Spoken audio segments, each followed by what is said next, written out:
వినీత రెడ్డి గారు, hello. Real estate ఇప్పుడు పడిపోయిందంటారా లేకుంటే కొనే వాళ్ళకి అవకాశం కల్పించిందంటారా? 100% కొనే వాళ్ళకి అవకాశం ఇచ్చింది. ఇప్పుడు ఒక ఇన్వెస్టర్ అనే వాళ్ళు కరెక్ట్ డెసిషన్ ఎలా తీసుకుంటారు, వైజ్ డెసిషన్ అంటే ఇలాంటి మూమెంట్లో తీసుకుంటారు. అందుకనే మేము ఒక రకంగా దీన్ని ఇన్వెస్టర్స్ మార్కెట్ అంటాం.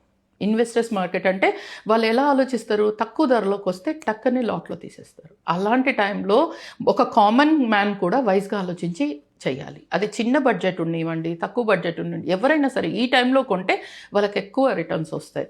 ఆల్రెడీ మూమెంట్ స్టార్ట్ అయిపోయింది, ఇంతకన్నా లేట్ చేయొద్దండి. ఆల్రెడీ లాస్ట్ 1 year బ్యాక్ తీసుకున్న వాళ్ళకి ఈ రోజుకి చాలా డిఫరెన్స్ వచ్చేసింది వాళ్ళ అంటే అప్రిషియేషన్. ఈ రోజు ఆల్రెడీ ఫుల్ మూమెంట్లోకి వచ్చేసింది ఇప్పుడు మార్కెట్. ఈ టైంలో కూడా చేసుకోకుండా పూర్తి డెవలప్ అయిన తర్వాత తీసుకొని అయ్యో నాకు ఎక్కువ పెరగలేదు అనుకునే దానికన్నా this is the right time to invest. మంచి మూమెంట్ ఉంది, మంచి మార్కెట్ ఉంది, and people have to take a decision immediately. ఇప్పుడు డబ్బు ఉంటే ఇప్పుడే తీసేసుకోండి. ఇంకా మనం ఈ రోజు కూడా కళ్ళు తెరిచి చేసుకోకపోతే మన ఫ్యామిలీకి, మన పిల్లల భవిష్యత్తుకి మనమే ప్రాబ్లం చేసిన వాళ్ళం.